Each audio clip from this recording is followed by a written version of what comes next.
وما كان الله معذبهم وهم يستغفرون। যে ব্যক্তি ইস্তিগফার করে আল্লাহ তাকে শাস্তি দিবেন না, কি করবেন না? শাস্তি দিবেন না। 5 নম্বরে আল্লাহ রাব্বুল আলামিন তাকে মুস্তাজাবুদ দাওয়া বানাবেন। কি বানাবেন? মুস্তাজাবুদ দাওয়া বলতে যে ব্যক্তি আল্লাহর কাছে হাত তুলতে দেরি কিন্তু আল্লাহ রাব্বুল আলামিন তার দোয়া কবুল করতে দেরি করেন না, মুস্তাজাবুদ দাওয়া বানায় দিবেন। ইস্তিগফার করবেন তাকে আল্লাহ কি করবেন? মুস্তাজাবুদ দাওয়া বানায় দিবেন, যে সে যা দোয়া করবে তাই কবুল করবেন। বিশ্বনবী প্রত্যেক নামাজের পরে আস্তাগফিরুল্লাহ আস্তাগফিরুল্লাহ বলতেন কিনা? 3 বার বলতেন আস্তাগফিরুল্লাহ আস্তাগফিরুল্লাহ। এটা হলো সর্বনিম্ন সংক্ষিপ্ত আলফাজ ইস্তিগফারের। এছাড়া ইস্তিগফার আরো আছে না নাই? এই জন্য যে ব্যক্তি ইস্তিগফার পাঠ করবে আল্লাহ তাকে 5টা পুরস্কার দিবেন। 1 নাম্বার তার বিপদ আপদ দূর করে দিবেন। 2 নাম্বার তার টেনশন দূর করে দিবেন। আল্লাহ রাব্বুল আলামিন কল্পনাতীত রিজিক দান করবেন। 4 নাম্বার তাকে শাস্তি দিবেন না। 5 নাম্বার আল্লাহ রাব্বুল আলামিন তাকে মুস্তাজাবুদ দাওয়া বানায়া দিবেন। ونشهد أن لا إله إلا الله وحده لا شريك له وأشهد أن محمدا عبده ورسوله الذي أرسله بالحق بشيرا ونذيرا وداعيا إلى الله بإذنه وسراجا وقمرا منيرا. أما بعد فأعوذ بالله من الشيطان الرجيم. সবাই বলেন বিসমিল্লাহির রহমানির রহিম। ইয়া আইয়ুহাল্লাযীনা আমানু তুবু ইলাল্লাহি তাওবাতান নাসুহা। সাদাকাল্লাহুল আযীম। وقال رسول الله صلى الله عليه وسلم التائب من الذنب كمن لا ذنب له أو كما قال عليه الصلاة والسلام.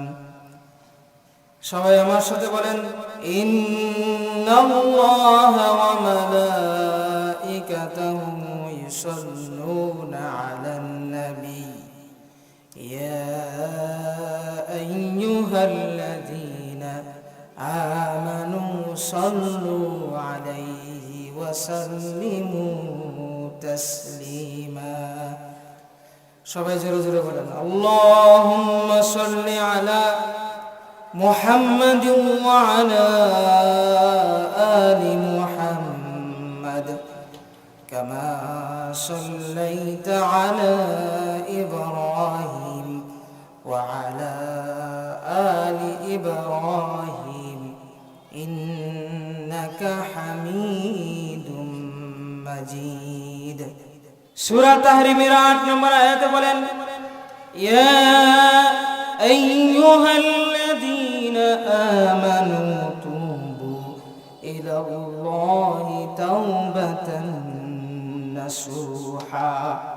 আল্লাহ রাব্বুল আলামিন বলেন ওহে বিশ্বাসীরা, তুমি কত পাপ করেছো, কত অন্যায় করেছো, আমার কাছে তওবা করার মতো তওবা করো। তওবা করার মতো তওবা করলে সব গুনাহগুলো maaf করে দিবেন কে? কে মাফ করে দিবেন? আল্লাহ মাফ করে দিবেন। এজন্য আমি মানুষ ওয়াকানাল ইনসানু দাঈফা, আল্লাহ মানুষকে দুর্বল করে বানাইছে, কিন্তু ভুল হবে কিন্তু এই ভুলের উপরে অটল অবিচল থাকা যাবে না। আমি যে পাপ করি, অন্যায় করি, এটা কেউ না দেখলে কে দেখেন? আল্লাহ দেখেন।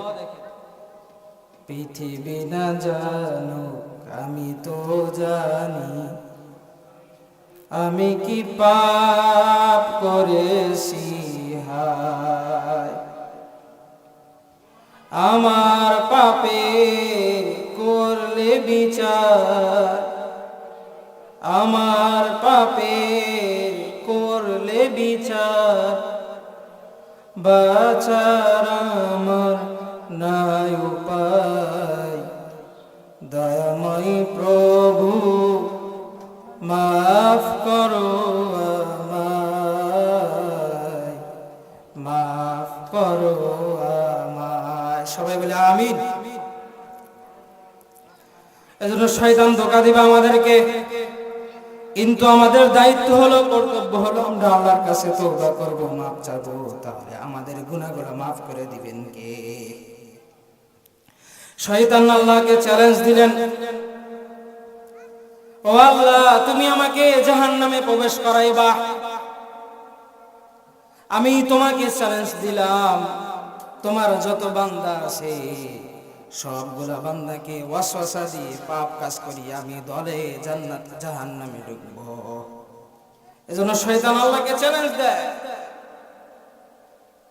যে আমি সকলকে নিয়ে জাহান্নামে ঢুকবো, কিন্তু আল্লাহ বলেন আমি হলো বড় রাজা মহারাজা, আমাকে তুই চ্যালেঞ্জ করিস, তুই সারা জীবন আমার বান্দাকে ওয়াসওয়াসা দিয়ে পাপ কাজ করাবি সারা জীবন।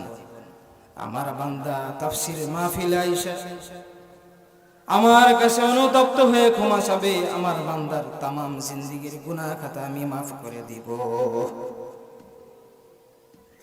কত অন্যায় আমি করেছি, অপরাধ করেছি, তো অপরাধ করেছি, এই জন্য আমি এটার উপর অটল থাকবো না, অবিচল থাকা যাবে না, হতাশ হওয়া যাবে না, নিরাশ হওয়া যাবে না।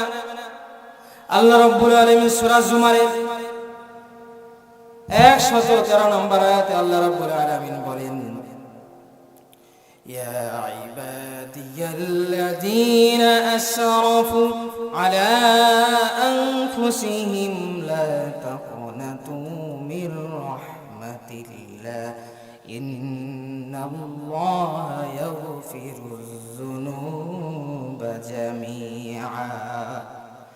আল্লাহ রাব্বুল আলামিন বলেন, ও আমার বান্দারা, ও আমার গোলামেরা, তোমরা যারা নিজের নফসের উপর জুলুম করেছো, নিজের খায়সাত অনুযায়ী চলেছো, নিজের প্রবৃত্তি অনুযায়ী চলেছো, তোমরা লা তাকনাতু মির রাহমাতিল্লাহ, আমার রহমত থেকে নিরাশ হয়ো না। ইন্নাল্লাহা ইয়াগফিরুয যুনুবা জামিআ, আমি হলো ওই প্রভু, ওই মালিক, সকলের গুনাহ আমি ক্ষমা করে দেই। জীবনে কত পাপ করেছো আমার কাছে তওবা করো, হতাশ হও না, আমি তোমার তামাম জিন্দেগীর গুনাহ খাতাগুলো মাফ করে দিব। আল্লাহ হলো কাবিলুত তাওব, গাফিরুজ যাম, তিনি তওবা কবুলকারী, তিনি সব কিছু করতে পারেন যেটা কেউ করতে পারে না।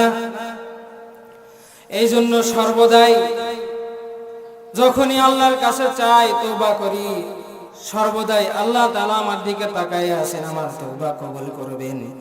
কিন্তু দুইটা সময় যখন আসবে, দুইটা সময় আল্লাহ তওবা কবুল করবে না। ভালো করে স্মরণ রাখবেন, কয়টা সময় তওবা কবুল হয় না? দুইটা সময়। এক নাম্বার হলো বাদাল গরগরা, যখন মানুষ মৃত্যু শয্যায় থাকে, মৃত্যুর নিকটবর্তী হয়, যখন আজরাইল জানটা কবজ করার জন্য আসে, আর ওই সময় যদি আজরাইলকে দেখে বলে আমি এখন তওবা করলাম, ওই তওবা কি আল্লাহ কবুল করবেন? আওয়াজ দিয়ে বলেন, ওই তওবা কবুল হবে? ওই তওবা আল্লাহ কবুল করবে না। এখন আমি আজরাইলকে দেখে আমার রূহ নিয়ে যাবে, বের করবে, এই মুহূর্তে তাকে দেখে আমি তওবা করলাম, তাহলে তওবা আল্লাহ কবুল করবেন? এই তওবা আল্লাহ কবুল করবে না। ও সাদিয়ান দুনিয়ার মুসলমান, আপনারা বলেন সূর্য এখন কোথায় থেকে উদিত হয়? কোন দিক থেকে? পূর্ব দিক থেকে, 2 নম্বর হলো বাদা তুলুই শামসি মিন মাগরিবিহা, যখন সূর্যটা পশ্চিম দিক থেকে উদয় হবে ওই দিন আল্লাহর কারো তওবা কবুল করবেন না, তওবা দরজা বন্ধ। তাহলে 2টা সময়, একটা সময় যখন আমি মৃত্যুর সন্নিকট হব, মৃত্যু যখন আমার কাছে চলে আসবে, ওই সময় যদি তওবা করি তাহলে এই তওবা আল্লাহ কবুল করবেন না। 2 নাম্বার হলো যখন সূর্যটা যখন পশ্চিম দিক থেকে উদয় হবে ওই দিন যদি তওবা করি সেই তওবাও কবুল হবে না। এই জন্য তওবা এর আগেই করতে হবে। যত পাপ করি সবগুলো ক্ষমা করে দিবেন কে? সবগুলো ক্ষমা করে দিবেন আল্লাহ। এই জন্য ফিরাউন যখন আল্লাহ তাআলা তাকে লোহিত সাগরের ভিতরে ডুবাইলেন, সে পানি খাইতে খাইতে যখন পেটটা এত বড় হয়ে গেল, এখন বলল আনা মিনাল মুসলিমিন, কোরআনের আয়াত, আমি মুসলমান। ফিরাউন যদি মুসলমান হয় তাহলে আমরা যাব কোথায়? আওয়াজ দিয়ে বলেন, ফিরাউন মুসলমান, তাহলে আমরা কোথায় যাব? এই জন্য সে বলছিল আনা মিনাল মুসলিমিন। আল্লাহ বলেন টাইম ইজ আপ, টাইম শেষ। এখন তুমি তওবা করলে তওবা কবুল হবে না। তোমাকে আমি অনেক দাপট দিয়েছি, অনেক ক্ষমতা দিয়েছি, তুমি আমার দিকে ফিরে আসো নাই। আজকে যদি তুমি আমার কাছে তওবা করো সেই তওবা আর কবুল করা হবে না। হযরত মূসা আলাইহিস সালাতু ওয়াস সালাম তার চাচাতো ভাই কারণকে দাওয়াত দিলেন, ও ভাই, আল্লাহ তোমাকে অনেক সম্পদ দান করেছে, ধন দৌলত দান করেছেন, এগুলো আল্লাহর রাস্তায় দান করো, যাকাত দাও। ও বলে না, যাকাত দিব না, এগুলো আমার মেধা দিয়ে আমার শক্তি দিয়ে কামাই করেছি, এটা আমি দিব না।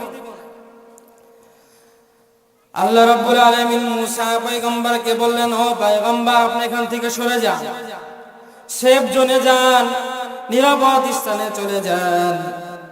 আল্লাহ রাব্বুল আলামিন মূসা আলাইহিস সালাতু ওয়াস সালামকে দূরে সরাইয়া দিলেন, দূরে যাইতে বললেন, এখনই তার উপরে শাস্তি হবে, গজব নামবে। যখন পা পর্যন্ত ডেবে যায় আর পরে যায় না, হাঁটু পর্যন্ত ডেবে যায় আর পরেও যায় না, যখন সে মাটিতে দাপতে দাপতে গলা পর্যন্ত ডেবে যায়, এরপরে মূসাকে বলে, ও মূসা, আমার যত সম্পদ আছে তোর এবং তোর রবকে দিয়ে দিলাম। আল্লাহ বলেন টাইম ইজ আপ, টাইম শেষ। এখন এই দান এটা আমি কবুল করব না। এজন্য তওবা করতে হবে। আল্লাহ রাব্বুল আলামিন তওবার দরজা সর্বদাই খোলা রাখছেন, কিন্তু এই 2টা সময় যখন মৃত্যুর যখনই চলে আসে এবং যেদিনকে পশ্চিম দিক থেকে সূর্য উদয় হবে ওই দিনকে তওবা করলে আর আল্লাহ তওবা কবুল করবেন না।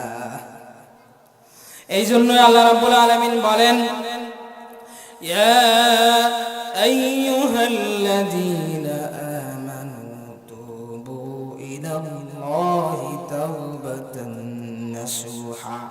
ও আমার গোলামেরা, ওরে বিশ্বাসীরা, তওবা করার মতো তওবা করো, তোমার জিন্দেগীর সব গুনাহ maaf করে দিব। হযরত আদম আলাইহিস সালাতু ওয়াস সালাম দুনিয়াতে যখন আসলেন, নিজের অপরাধের কারণে তওবা করেন, কবুল করেন না। আল্লাহকে বললেন, ও মালিক, আমাকে এমন কিছু বাক্য শিক্ষা দাও যেগুলা দিয়ে আমি তোমার কাছে ডাকলে তুমি তওবা কবুল করবে। আল্লাহ রাব্বুল আলামিন কিছু বাক্য শিক্ষা দিলেন। তখন হযরত আদম আলাইহিস সালাতু ওয়াস সালাম আল্লাহ রাব্বুল আলামিনের কাছে 2 হাত তুলে চোখের পানি ফেলে আল্লাহর কাছে কান্না করলেন। সবাই বলেন আমার সাথে, রব্বানা যালামনা আনফুসানা ওয়া ইল্লাম তাগফির লানা ওয়া তারহামনা লানাকুনান্না মিনাল খাসিরিন। এই দোয়া করে যখন আদম আলাইহিস সালাতু ওয়াস সালাম নিজের চোখের পানি ফেলাইয়া আল্লাহ রাব্বুল আলামিনের কাছে 2 হাত পেতে যখন দোয়া করলেন, আল্লাহ রাব্বুল আলামিন তার তওবা যত গুনাহ ছিল সবগুলো maaf করে দিলেন। বলেন না সুবহানাল্লাহ। এই জন্য তওবা করার মতো তওবা করলে maaf করবেন কে? তওবা কবুল হওয়ার 5টা শর্ত আছে। কয়টা শর্ত? আওয়াজ দিয়ে বলতে হবে। কয়টা শর্ত? 5টা শর্ত। এই 5টা শর্তের আলোকে যে তওবা করবে 100% আল্লাহ রাব্বুল আলামিন তার তওবা অবশ্যই কবুল করে নেবেন। এক নম্বর হলো যেই গুনাহ করেছি এটা কি করা, স্বীকার করা, যে আল্লাহ আমি এই গুনাহ করে ফেলেছি, এটা স্বীকার করতে হবে আল্লাহর কাছে। যে আমি সুদ খেয়েছি, ঘুষ খেয়েছি, আমি যৌতুক নিয়েছি, মানুষের হক নষ্ট করেছি, মানুষের জমি দখল করে নিয়েছি, অন্যায়ভাবে জমি দখল করেছি, মানুষকে কষ্ট দিয়েছি, এই অপরাধ আল্লাহর কাছে স্বীকার করতে হবে। দুই নাম্বার হলো যেই পাপ করেছি, যেই গুনাহ করেছি, যেই অন্যায় করেছি এটার প্রতি লজ্জিত হওয়া, অনুতপ্ত হওয়া। কি হতে হবে? দুই নাম্বার, অনুতপ্ত হবেন যে আল্লাহ ও মালিক, আসমানের নিচে জমিনের উপরে আমার থেকে পাপী বান্দার কেউ নাই। ও আল্লাহ, তুমি যদি আমাকে ক্ষমা না করো তাহলে আমার আর দ্বিতীয় কোনো এলাই নাই, তার কাছে যাই আমি ক্ষমা চাবো। এজন্য যেই গুনাহ আমি করেছি এটার উপর অনুতপ্ত হতে হবে, লজ্জিত হতে হবে। তিন নাম্বার, যেই গুনাহ করতেছি এটা হলো স্টপ, থামিয়ে দিতে হবে। কি করতে হবে? থামিয়ে দিতে হবে। আমি সুদ খাচ্ছি, তওবা করছি, তাহলে তওবা কবুল হবে? আমি সুদ দিচ্ছি, ঘুষ খাচ্ছি, তওবা করছি, এই তওবা আল্লাহ কবুল করবে না। এই জন্য যেই অন্যায় আমি করিতেছি, যে পাপ করিতেছি, জেনা করিতেছি, ব্যভিচার করিতেছি, অন্যায় করিতেছি, মানুষের হক নষ্ট করিতেছি, মানুষকে ধোঁকা দিচ্ছি, এগুলা থামায় দিতে হবে। এটা যদি স্টপ করে দিয়ে আল্লাহর কাছে ক্ষমা চায় তাহলে কে ক্ষমা করে দিবে? আল্লাহ আমাদের ক্ষমা করে দিবেন। এই জন্য সুদও খাবো আবার তওবা করব, তাহলে তওবা কবুল হবে না। চার নাম্বার হলো যে গুনাহ আমি করেছি এটার প্রতি ঘৃণা করা, যে ও মালিক আমি কি করলাম, আমার দ্বারা এরকম কাজ কেন হলো, এটার প্রতি ঘৃণা করতে হবে। পাঁচ নাম্বার হলো আল্লাহর কাছে ওয়াদা করতে হবে যে ও মালিক, জীবনে পারতপক্ষে এই গুনাহ আমি জীবনে করব না, এই গুনাহ করব না। এরকম যদি আল্লাহর কাছে ওয়াদা দিতে পারেন, গুনার স্বীকারও করলেন, অনুতপ্ত হলেন, বন্ধ করে দিলেন, গুনার প্রতি ঘৃণা সৃষ্টি করলেন নিজের অন্তর থেকে, আবার আল্লাহকে ওয়াদা দিলেন এই পাঁচটার আলোকে যদি কেউ তওবা করে তাহলে তার তামাম জিন্দেগীর গুনাহ খাতা মাফ করে দিবেন কে? আল্লাহ মাফ করে দিবেন। এটা পাঁচটা শর্ত লাগবে। বিশ্বনবী মুহাম্মদুর রাসূলুল্লাহ সাল্লাল্লাহু আলাইহি সাল্লাম বলেন, ও আমার উম্মতেরা শোনো, মান লাজিমাল ইস্তিগফার জাআলাল্লাহু লাহু মিন কুল্লি যিকিন মাখরাজা। যে ব্যক্তি ইস্তিগফারের সাথে আটার মতো লেগে থাকে, আল্লাহ রাব্বুল আলামিন তাকে 5টা পুরস্কার দান করবেন। কয়টা পুরস্কার? 5টা পুরস্কার। এক নাম্বার হলো মান জাআলাল ইস্তিগফার জাআলাল্লাহু লাহু মিন কুল্লি যিকিন মাখরাজা। যে তার যত বিপদ আপদ আছে সবগুলো দূর করে দিবেন কে? আওয়াজ দিয়ে বলেন আল্লাহ। তাহলে ইস্তিগফারের সাথে যে আটার মতো লেগে থাকে, সর্বদা ইস্তিগফার পাঠ করে, তাহলে আল্লাহ রাব্বুল আলামিন তাকে প্রথম পুরস্কার দিবেন। যত বিপদ আপদ আছে সবগুলো বিপদ আপদ থেকে দূর করবেন কে? এজন্য সর্বদা ইস্তিগফার পাঠ করতে হবে। যত পাপ আছে তত আল্লাহর কাছে আমি কি করলাম? কমিটমেন্ট করলাম, ওয়াদা দিলাম আর করব না। এরপরে যদি ইস্তিগফার করতে থাকি তাহলে আল্লাহ আমাকে 5টা পুরস্কার দিবেন। এক নাম্বার কি দিবেন আল্লাহ আমাকে? বিপদ আপদ আছে না নাই? এই যে ভূমিকম্প হয়, এরপরে বাসা মরার কত আছে, বাসা মরার বিপদ আছে, এরপরে ঠাডা পরে বিদ্যুৎ চমকায়, ওটার ভয় আছে না নাই? এই সব কিছু থেকে কে আমাকে মুক্ত করবেন? আল্লাহ। 2 নাম্বার হলো যে ব্যক্তি বেশি বেশি ইস্তিগফার করবে, আল্লাহ রাব্বুল আলামিন তার যত পেরেশানি আছে, টেনশন আছে, সবগুলো দূর করে দিবেন। আমাদের টেনশন আছে না নাই? ঘর ভাড়া দিতে হবে, বিদ্যুৎ বিল দিতে হবে, এরপরে রাস্তায় যায় যানজট, এটার টেনশন আছে না নাই? কত টেনশন আছে, সবগুলো টেনশন দূর করে দিবেন কে? আজকে যদি আমি রিস্কা না নিয়ে যাই, জমিতে যদি কাজ না করি, তাহলে আজকে আমি খাবার কোথা থেকে জোগাড় করবে, এই যত টেনশন আছে সবগুলো টেনশন দূর করে দিবেন আল্লাহ। 2 নাম্বার তার টেনশন দূর করে দিবেন। 3 নাম্বার ওয়ায়ারযুকুহু মিন হাইসু লা ইয়াহতাসিব, যে ব্যক্তি সর্বদা ইস্তিগফার করে আল্লাহ রাব্বুল আলামিন তাকে এমন জায়গা থেকে রিজিকের ব্যবস্থা করে দিবেন সে কখনো কল্পনাও করে নাই। কল্পনাতীত রিজিক আল্লাহ তাকে দিবেন। এরপরে আল্লাহ রাব্বুল আলামিন 4 নম্বরে যে ব্যক্তি ইস্তিগফার করবে, ওমা কানাল্লাহু মুআযিবাহুম ওয়া হুম ইস্তাগফিরুন, যে ব্যক্তি ইস্তিগফার করে আল্লাহ তাকে শাস্তি দিবেন না। কি করবেন না? শাস্তি দিবেন না। 5 নম্বরে আল্লাহ রাব্বুল আলামিন তাকে মুস্তাজাবুদ দাওয়া বানাবেন। কি বানাবেন? মুস্তাজাবুদ দাওয়া বলতে যে ব্যক্তি আল্লাহর কাছে হাত তুলতে দেরি কিন্তু আল্লাহ রাব্বুল আলামিন তার দোয়া কবুল করতে দেরি করেন না, মুস্তাজাবুদ দাওয়া বানায় দিবেন। যে ইস্তিগফার করবেন তাকে আল্লাহ কি করবেন? মুস্তাজাবুদ দাওয়া বানায় দিবেন, যে সে যা দোয়া করবে তাই কবুল করবেন। বিশ্বনবী প্রত্যেক নামাজের পরে আস্তাগফিরুল্লাহ আস্তাগফিরুল্লাহ বলতেন কিনা? 3 বার বলতেন আস্তাগফিরুল্লাহ আস্তাগফিরুল্লাহ। এটা হলো সর্বনিম্ন সংক্ষিপ্ত আলফাজ ইস্তিগফারের। এছাড়া ইস্তিগফার আরো আছে না নাই? এই জন্য যে ব্যক্তি ইস্তিগফার পাঠ করবে আল্লাহ তাকে 5টা পুরস্কার দিবেন। 1 নাম্বার তার বিপদ আপদ দূর করে দিবেন। 2 নাম্বার তার টেনশন দূর করে দিবেন। আল্লাহ রাব্বুল আলামিন কল্পনাতীত রিজিক দান করবেন। 4 নাম্বার তাকে শাস্তি দিবেন না। 5 নাম্বার আল্লাহ রাব্বুল আলামিন তাকে মুস্তাজাবুদ দাওয়া বানায়া দিবেন। আহমদ ইবনে হাম্বল, ওনার নাম আপনারা শুনছেন, তিনি 4 মাযহাবের একজন ইমাম। হানাফি, হাম্বলি, মালিকি। 4 নাম্বারটা কি? হাম্বলি। তা আহমদ ইবনে হাম্বল তিনি মুসনাদ ইবনে আহমদ এই হাদিসের বড় গ্রন্থের তিনি লেখক ছিলেন। এই হাদিসের কিতাবে 40,000 হাদিসের কালেকশন ছিল। তো ওনার গোটা জীবনটা, শেষ জীবনে তিনি তার জীবনটাই ছিল যে হাদিস সংগ্রহ করবেন আর হাদিসগুলোকে লিপিবদ্ধ করবেন। এই কাজ সারা জীবন কাটিয়ে দিয়েছেন। তা আহমদ ইবনে হাম্বল রাহমাতুল্লাহি আলাইহি হাদিস সংগ্রহ করার জন্য তিনি বাড়ি থেকে বের হলেন। রাত্র হয়ে গেল। তো এক মসজিদে গিয়ে নামাজ আদায় করলেন, সালাত আদায় করলেন, মাগরিব পড়লেন। মাগরিব পড়ার পর ইশারা এখানে পড়লেন। ইশারা পড়ার পর শুয়ে শুয়ে হাদিস মোতালা করতেছেন। মুয়াজ্জিন সাহেব বলেন, আপনি এখানে কি করেন? বের হন, মসজিদ থেকে বের হন।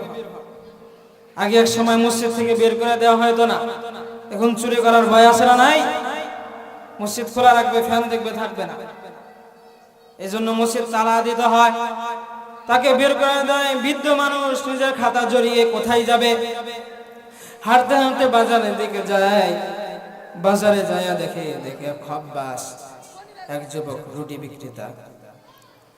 তো এখানে যায় আহমদ ইবনে হাম্বল রাহমাতুল্লাহি আলাইহি বলেন, ও যুবক, তোমার অনিয়ন, তোমার চুলার পাশে কি আমি আগুনের ছাকা নিতে পারি? তখন বললাম, আমার সমস্যা কি? আপনার আগুনের ছাকা নিবেন, আমার সমস্যা কি? বসেন, ছাকা নেন, আমার তো কোনো সমস্যা। তিনি বসার পরে ওই যুবককে দেখেন, ওই রুটি বিক্রেতা যুবককে দেখেন, তিনি যখন খামিরা বানান তখনও বলেন আস্তাগফিরুল্লাহ। এরপরে রুটি বানান তখনও বলেন আস্তাগফিরুল্লাহ। ওই রুটিটাকে চুলার উপরে দেন তখনও বলেন আস্তাগফিরুল্লাহ। এরপরে রুটি ছাকেন, ওই সময় বলেন আস্তাগফিরুল্লাহ। রুটি উঠান, এরপরে আস্তাগফিরুল্লাহ। তবে আহমদ ইবনে হাম্বল আশ্চর্যজনক হয়ে গেল, কি ব্যাপার, তুমি শুধু এটাই বলছো আস্তাগফিরুল্লাহ, আর কোন লফজ বলো?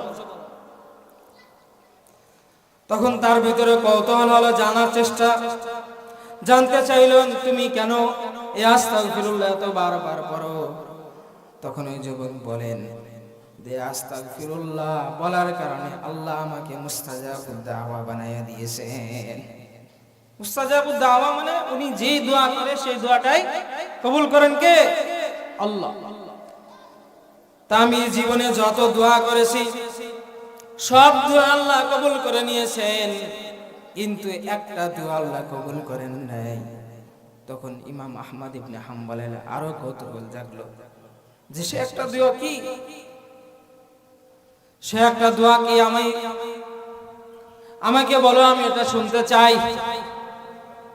তখন ওই যুবক বলেন, আমি শুনেছি এই যুগের সর্বশ্রেষ্ঠ মুহাদ্দিস ছিল আহমদ ইবনে হাম্বল। আল্লাহর কাছে আমি দোয়া করেছি, ও মালিক তাকে যেন না দেখাইয়া দুনিয়া থেকে আমাকে যাতে না নিয়ে যাও। তখন আহমদ ইবনে হাম্বল চোখের পানি ছেড়ে দিয়ে বলেন, ও যুবক, তুমি যে দোয়া করেছিলে সেই দোয়াও তোমার, সেই দোয়া আল্লাহ কবুল করে নিয়েছেন। আহমদ ইবনে হাম্বলের বাসায় বাড়িতে তোমাকে যেতে হবে না। আহমদ ইবনে হাম্বল তোমার দরবারে ছুটে এসেছে। কিসের কারণে হয়েছে? শুধু ইস্তিগফার, সর্বদা ইস্তিগফার করতেন, এই জন্য আল্লাহ তাকে মুস্তাজাবুদ দাওয়া বানায় দিয়েছে। আহমদ ইবনে হাম্বল বলেন, আমি এত বছর ধরে 40 বছর ধরে হাদিসের দর্শ দিই, হাদিস পড়াই, আমিও তো মুস্তাজাবুদ দাওয়া হতে পারি নাই। এজন্য ইস্তিগফার করার কারণে সর্বদাই আল্লাহ তাকে মুস্তাজাবুদ দাওয়া বানিয়ে দিয়েছে। এজন্য বিশ্বনবী মুহাম্মদুর রাসূলুল্লাহ সাল্লাল্লাহু আলাইহি ওয়াসাল্লাম প্রত্যেক নামাজের পরে 3 বার বলতেন আস্তাগফিরুল্লাহ। সবাই বলেন আস্তাগফিরুল্লাহ, আওয়াজ দিয়ে বলেন আস্তাগফিরুল্লাহ। 3 বার বলতেন আস্তাগফিরুল্লাহ। এটা হলো সর্বনিম্ন লফজ, এটা হলো সবচেয়ে সংক্ষিপ্ত। এরপরে আরো আস্তাগফিরুল্লাহ আছে না নাই? আস্তাগফিরুল্লাহ আল্লাযী লা ইলাহা ইল্লা হুয়াল হাইয়ুল কাইয়্যুম ওয়া আতুবু ইলাইহি। বিশ্বনবী মুহাম্মদুর রাসূলুল্লাহ সাল্লাম বলেন, আত-তাওয়াল্লি মিন ইয়াউমিজ যাহাফ।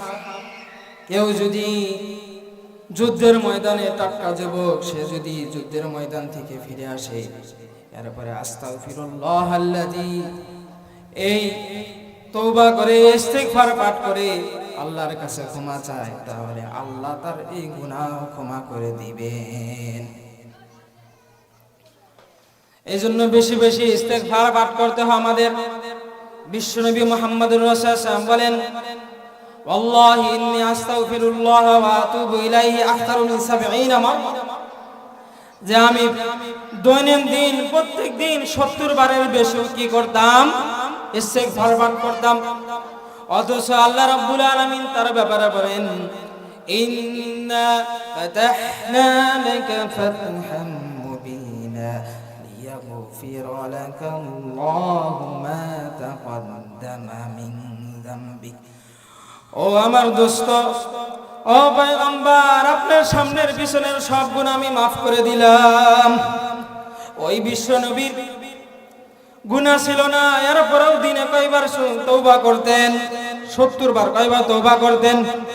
70 বারের বেশি তওবা করেছেন। তাহলে আমরা সেকেন্ডে সেকেন্ডে গুনাহ করি, তাহলে আমাদের কয়বার তওবা করা দরকার? আওয়াজ দিয়ে বলেন। আরো বেশি দরকার আছে না নাই? আওয়াজ দিয়ে বলেন। এই জন্য বেশি বেশি ইস্তিগফার পাঠ করতে হবে। এই সবগুলোর ভিতরে শ্রেষ্ঠ ইস্তিগফার, এর উপরে আর কোন ইস্তিগফার নাই। আল্লাহুম্মা আনতা রাব্বি লা ইলাহা ইল্লা আনতা খালাকতানি ওয়া আনা আবদুকা ওয়া আনা আলা আহদিকা ওয়া ওয়া'দিকা মাসতাতা'তু আউযু বিকা মিন শাররি মা সানা'তু আবুউ লাকা বিনি'মাতিকা আলাইয়া ওয়া আবুউ বিযামবি ফাগফির লি ফাইন্নাহু লা ইয়াগফিরুয যুনুবা ইল্লা আনত। এই সাইয়্যিদুল ইস্তিগফার সবার মুখস্থ আছে? যাদের মুখস্থ আছে দেখি হাত উঠান তো, কার কার মুখস্থ আছে? যাদের মুখস্থ আছেন মুখস্থ করবেন, যাদের মুখস্থ নাই এটা হলো আপনাদের হোমওয়ার্কটা পড়বেন। বুখারীর বর্ণনা, শাদ্দাদ ইবনে আউস রাদিয়াল্লাহু তাআলা আনহু থেকে বর্ণিত, যে ব্যক্তি সাইয়্যিদুল ইস্তিগফার দিনে পড়বে, ওই দিনে যদি মারা যায় সে জান্নাতে প্রবেশ করবে। কেউ যদি রাতে ইস্তিগফার, সাইয়্যিদুল ইস্তিগফার পড়ে, ওই রাতে যদি সে মারা যায় তাহলে মরার সাথে সাথে সে জান্নাতে চলে যাবে। এই জন্য ইস্তিগফার করার দরকার আছে না নাই? হযরত আবু বকর বিশ্বনবী মুহাম্মদুর রাসূলুল্লাহ সাল্লাল্লাহু আলাইহি সাল্লামকে বললেন, আল্লিমনি দুআন আদউ ফি সালাতি। ইয়া রাসূলুল্লাহ, ইয়া হাবিবাল্লাহ, আপনি আমাকে এমন একটা দোয়া শিখিয়ে দেন যেটা আমি নামাজের ভিতরে কি করব, দোয়া করব আল্লাহর কাছে। বিশ্বনবী মুহাম্মদুর রাসূলুল্লাহ শিখিয়ে দিলেন, যেটা আমরা দোয়ায়ে মাসুরা বলি। আল্লাহুম্মা ইন্নী যালামতু নাফসি যুলমান কাসীরান ওয়া লা ইয়াগফিরুয যুনুবা ইল্লা আনতা ফাগফির লি ফাইন্নাহু লা ইয়াগফিরুয যুনুবা ইল্লা আনতা। আবু বকর রাদিয়াল্লাহু তাআলা বিশ্বনবীকে বললেন যে এমন একটা দোয়া শিখিয়ে দেন যেটা আমি নামাজের ভিতরে এই দোয়াটা আল্লাহর কাছে করতে পারি। দেখো, যেখানে ইস্তিগফারের কথা আছে, যেখানে ইস্তিগফারের কথা আছে, ক্ষমার কথা আছে, ওটাই ইস্তিগফার। আল্লাহুম্মা ইন্নী যালামতু নাফসি, ও প্রভু নিজের নফসের উপর জুলুম করেছি, ফাগফির লি আল্লাহুম্মা ইন্নী যালামতু নাফসি যুলমান কাসীরা, ও প্রভু নিজের নফসের উপর আমি অনেক জুলুম করেছি, অনেক জুলুম, যুলমান কাসীরা ওয়া লা ইয়াগফিরুয যুনুবা ইল্লা আনতা, তুমি ছাড়া আমার গুনাহ আর কেউ maaf করতে পারে না, তুমি ছাড়া আর কেউ maaf করতে পারে না। এই জন্য আমাদেরকে সর্বদা ইস্তিগফার পাঠ করতে হবে। ইস্তিগফার যদি পাঠ করতে পারি, আর যদি আমার মৃত্যু হয়ে যায়, মৃত্যু হওয়ার সাথে সাথে আমাকে জান্নাতে পৌঁছে দিবেন কে? এজন্য আমরা সর্বদা ইস্তিগফার করব তো, আর বিশেষ করে সাইয়্যিদুল ইস্তিগফার শিখব ইনশাআল্লাহ। সবাই হাত তুলে বলেন, আওয়াজ দিয়ে ইনশাআল্লাহ শিখবেন তো। এজন্য আমরা একটু একটু করে কি করব, সাইয়্যিদুল ইস্তিগফারটা শেখার চেষ্টা করব। জন্য যে কথাগুলো আমরা বললাম তওবা সম্পর্কে, ইস্তিগফার সম্পর্কে, আল্লাহ রাব্বুল আলামিন আমাদেরকে খাঁটি তওবা করে ইস্তিগফার পাঠ করতে করতে দুনিয়া থেকে যাওয়ার তৌফিক দান করুক। সকলে বলে আমিন। তুমি আমার দিকে ফিরে আসো।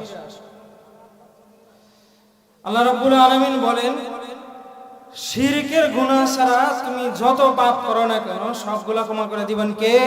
আওয়াজ দিয়ে বলতে হবে। আল্লাহ রাব্বুল আলামিন সূরা নিসার 48 নম্বরে আয়াতে আল্লাহ রাব্বুল আলামিন বলেন, ইন্নাল্লাহা লা ইয়াগফিরু আন ইউশরাকা বিহি ওয়া ইয়াগফিরু মা দুনা যালিকা লিমান ইয়াশা।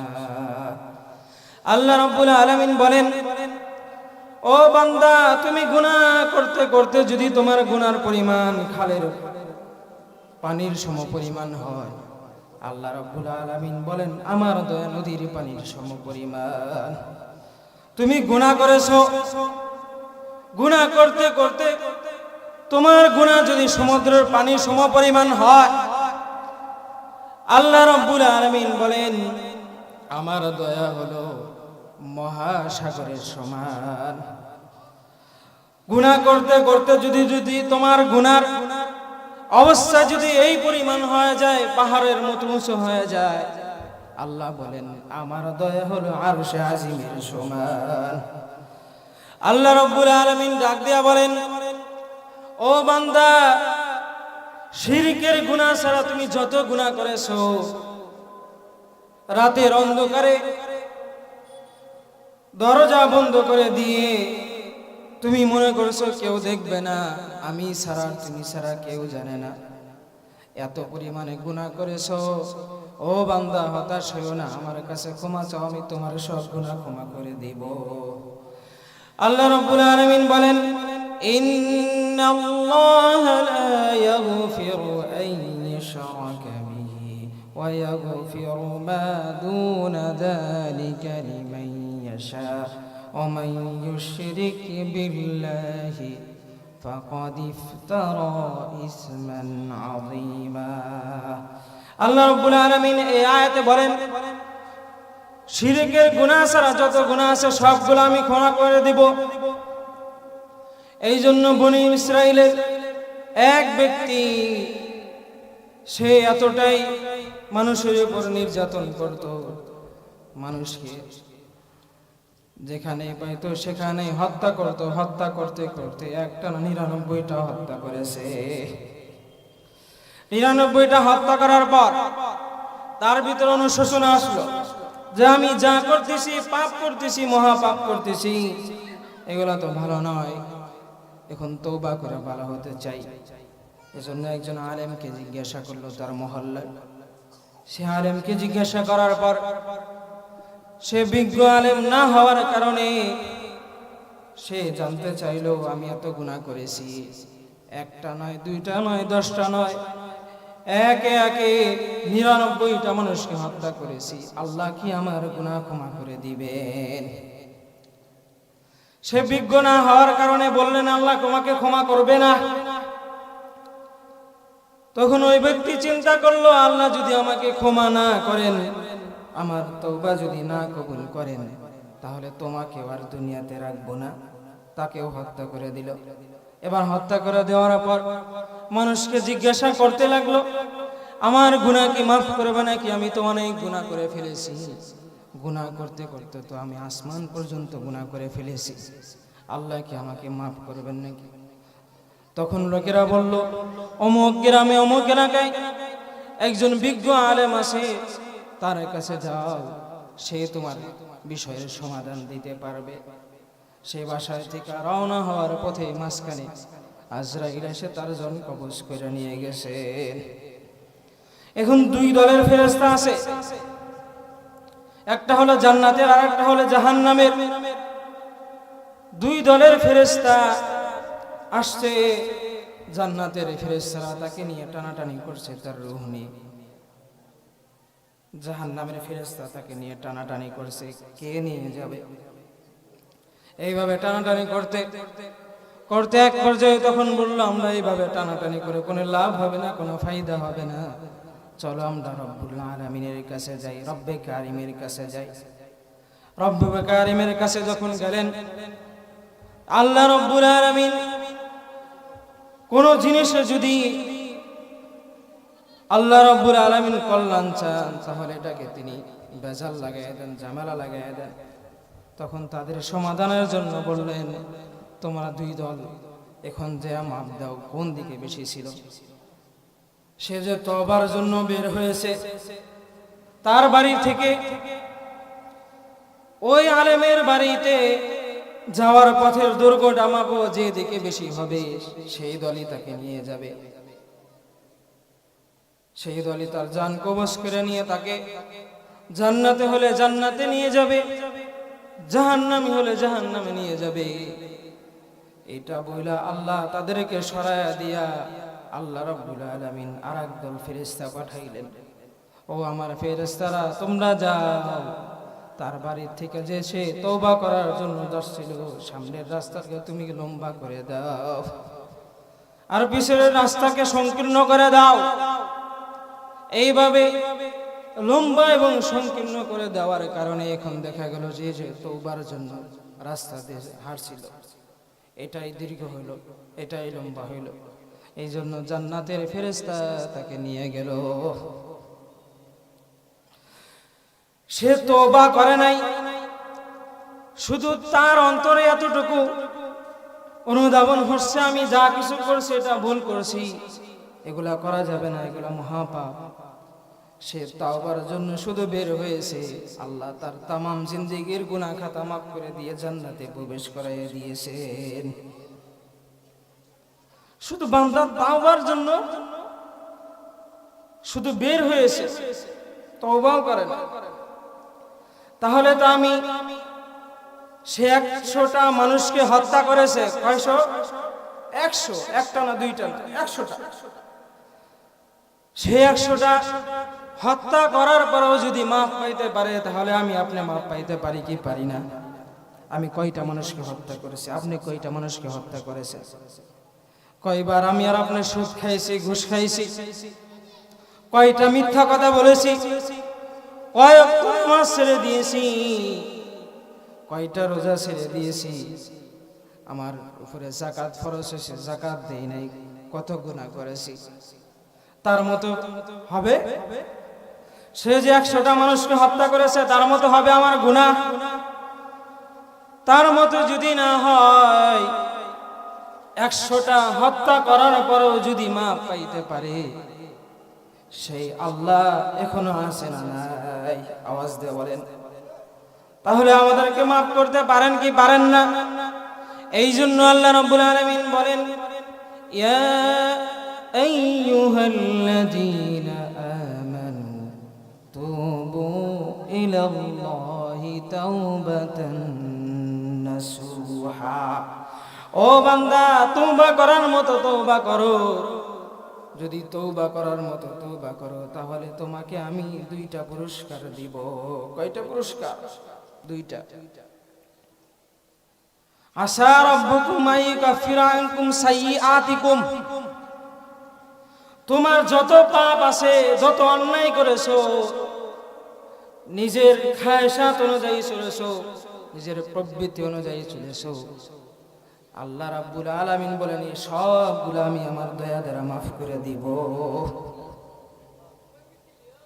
ওয়াইদুখিলুকুম জান্নাতিন তাজরি মিন তাহতিহাল আনহার। দ্বিতীয় পুরস্কার কি? আল্লাহ রাব্বুল আলামিন বলেন তোমাকে আমি জান্নাত দিব। কেমন জান্নাত দিবেন আল্লাহ তাও বর্ণনা করে দিয়েছেন। মিন তাহতিহাল আনহার, ঝর্ণা থাকবে উপর দিয়ে জান্নাত, কি সুন্দর দেখতে, কি মনোরম, এরকম জান্নাত আল্লাহ দিবেন। এই জন্য তওবা করার দরকার আছে না নাই? এই জন্য তওবা করতে হলে ইমাম সাহেবকে লাগবে, হাফেজকে লাগবে, পীর সাহেবের হাতে বায়াত হওয়ার পরে তওবা করতে হবে। না না না, এখান থেকে বৈশাও যদি আমি তওবা করি, তাহলে এই তওবাটা কবুল করে নেবেন কে? আল্লাহ কবুল করে নেবেন। আমাদের দেশে হলো তওবা করার জন্য হুজুরকে ডেকে আনো, হাফেজকে ডেকে আনো, ইমাম সাহেবকে ডেকে আনো, খতিব সাহেবকে ডেকে আনো। তওবা করার জন্য আমি যদি চোখের পানি ফেলাইয়া 2 ফোঁটা পানি ফেলে যদি আমি কান্না করতে পারি, আল্লাহ বলেন যত গুনাহ করো না কেন সব গুনাহ আমি ক্ষমা করে দিব। আল্লাহ প্রথম আসমানে প্রত্যেক দিন আসেন, আয়েশা বান্দাকে ডাকতে থাকেন, আলামিন মুস্তাগফিরিন ফাগফির লা। কোন গুনাহগার বান্দা আসনি, পাপ করেছো, আমার কাছে ক্ষমা চাও, তোমার সব গুনাহ আমি ক্ষমা করে দিব। আল্লাহ এসে বান্দাকে ডাকতে থাকেন, আলামিন মুস্তারজিকিন ফারজুকালাহ। কোন অভাবী ব্যক্তি আছে নাকি যে 3 বেলা খাইতে পাও না, খাবার খাইতে পারো না, আমার কাছে চাও। দুনিয়ার মানুষ সবাই ঘুমিয়ে গেছে, আমি আল্লাহ তোমার জন্য তাকায় রয়েছি, তুমি আমার কাছে চাইবা, আমি তোমাকে সব দিয়ে দিব। তুমি অসুস্থ আছো নাকি, আমার কাছে চাও। দুনিয়ার ডাক্তাররা তোমাকে সুস্থ করতে পারবে না, আমি যদি তোমাকে সুস্থ না করি, তুমি আমার কাছে সুস্থতার দোয়া করো, আমি তোমাকে সুস্থ করে দিব। তোমার ক্যান্সারের রোগে আক্রান্ত, ডায়াবেটিস, যত জটিল প্রবলেমই হোক না কেন, আমার কাছে চাও, আমার কাছে বলো, আমি তোমার সব, তোমার মনের চাহিদা যা আছে সবগুলা পূরণ করে দিব। এই জন্য আল্লাহ রাব্বুল আলামিন বিশ্বনবী বলেন, মাল্লাম ইয়াসআলিল্লাহ ইয়াগদাব আলাইহি। যে ব্যক্তি আল্লাহর কাছে চায় না, আল্লাহ তার উপরে নারাজ হয়। আল্লাহ চাইলে খুশি, আল্লাহ চায় বান্দা আমার কাছে চাও, আমার কাছে মাপ চাও, আমার কাছে অনুতপ্ত হও, 2 ফোঁটা পানি ফেল। বিশ্বনবী মুহাম্মদুর রাসূলুল্লাহ সাল্লাল্লাহু আলাইহি ওয়াসাল্লাম বলেন, আল্লাহ রাব্বুল আলামিনের কাছে 2টা জিনিস খুবই পছন্দনীয়। কয়টা জিনিস? একটা হলো জিহাদের ময়দানে রক্তের ফোঁটা, আর একটা হলো অনুতপ্ত বান্দার চোখের পানি। বান্দা যখন নিজের গুনাহের প্রতি অনুতপ্ত হয়, অনুতপ্ত হয়ে যখন চোখের পানি ফেলায়া কান্না করতে থাকে, নাকের ডগায় আসার আগে, জমিনে পড়ার আগে আল্লাহ তার তামাম জিন্দেগির গুনাহ খাতাগুলো মাফ করে দেন। এই জন্যই আল্লাহ রাব্বুল আলামিন বলেন, ইয়া আইয়ুহাল্লাযীনা আমানু তুবু ইলাল্লাহি তাওবাতান নাসুহা। বান্দা তওবা করার মতো তওবা করো, হতাশ হওয়ার কোনো কারণ নাই। এজন্য আল্লাহ রাব্বুল আলামিনের কাছে আমরা দোয়া করব যেন তওবা করার মতো তওবা করতে পারি, তাহলে আমাদেরকে ক্ষমা করবেন কে? এজন্য আমরা তওবা করে মরতে চাই, যেন সর্বদাই কি করব, আল্লাহর কাছে তওবা করব। তওবা করে মরলে ইনশাআল্লাহ সাথে সাথে আমি জান্নাতে চলে যাব। তো যে কথাগুলো বললাম, আল্লাহ তাআলা আমাদের সকলকে আমল করার তৌফিক দান করুক। ওয়া আখিরু দাওয়ানা আনিল হামদ।